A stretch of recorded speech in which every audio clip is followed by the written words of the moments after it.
अभी तो पेश किया गया है, उस पर बहस होगी, चर्चा होगी।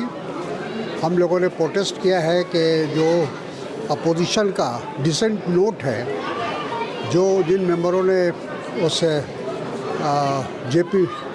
जेपीसी की मीटिंग में उठाया था, उसको उसमें शामिल किया गया। ये पता चले कि किस पार्टी का, किस मेंबर पार्लियामेंट का क्या स्टैंड है, वो मालूम होना चाहिए। और ऑब्जेक्शन है तो किन चीज़ों पर ऑब्जेक्शन है, क्या उसमें सही है, क्या गलत है। बताया जा रहा है जो एतराज़ात थे उसको तकरीबन शामिल कर लिया गया, अपोजिशन तो आवाज़ उठा रही है। जो एतराज़ात थे वक्त बिल में उसको नहीं, ऐसा नहीं है। अब वो तो बहस के दौरान पता चलेगा। पेश किया गया है जो, उसमें बहुत सारे एतराज़ात हैं। इसी तो हम कह रहे हैं कि जो डिसेंट नोट है उसको साथ में देना चाहिए था, वो नहीं दिया गया। अगर खुदा न खास्ता बिल पास हो जाता है, क्या मुसलमान का क्या रवैया रहेगा? इतने सारे एहतजाज के बावजूद भी पास हो जाए तो अब देखा जाएगा, वो तो पहले बहस होगी, चर्चा होगी।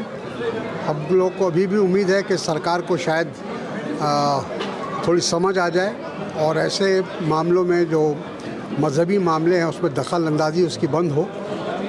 कल जो सर इसका कांग्रेस के जो सबसे बड़े लीडर थे मौलाना अबुल कलाम आज़ाद बरसी थी, लेकिन कांग्रेस की तरफ किसी तरीके से कोई ट्वीट हुए इस तरीके से नहीं आया कि राजा के पेश किया जाए। हो सकता है मिस कर गया हो। मौलाना आज़ाद साहब तो सही है कि कांग्रेस की एक मजबूत पाए की तरह थे, स्तंभ थे। उनको कोई भुला नहीं सकता। उनका जो कंट्रीब्यूशन है, उनका जो योगदान है, उसको नज़रअंदाज नहीं किया जा सकता। आज़ादी से लेकर देश को बनाने में नहीं, फरामोश नहीं किया गया है, मैं नहीं समझता हूँ। हो सकता है कहीं कोताही हो गई हो।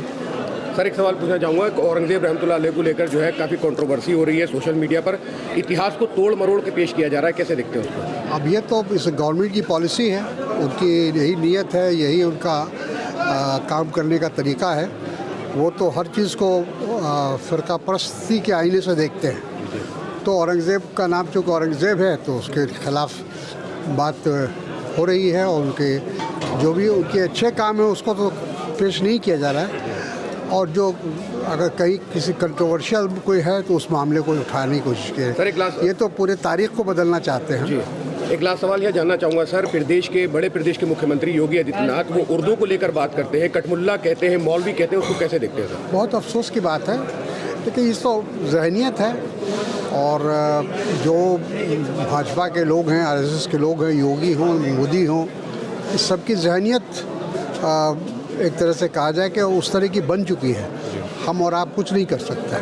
दिल्ली की सरकार बन गई सर, नई सरकार बनी है, उस पर माइनॉरिटी के लिए क्या है, किस तरह का? अब ये तो नई सरकार को अभी देखें, अभी तो जुमा 8 दिन भी नहीं हुआ है, तो थोड़ा सा इंतज़ार किया जाए, उसको पता चल जाएगा। लेकिन जो भारतीय जनता पार्टी की जो पॉलिसी है उस पर वो चलेंगी, ये तो सबको पता है।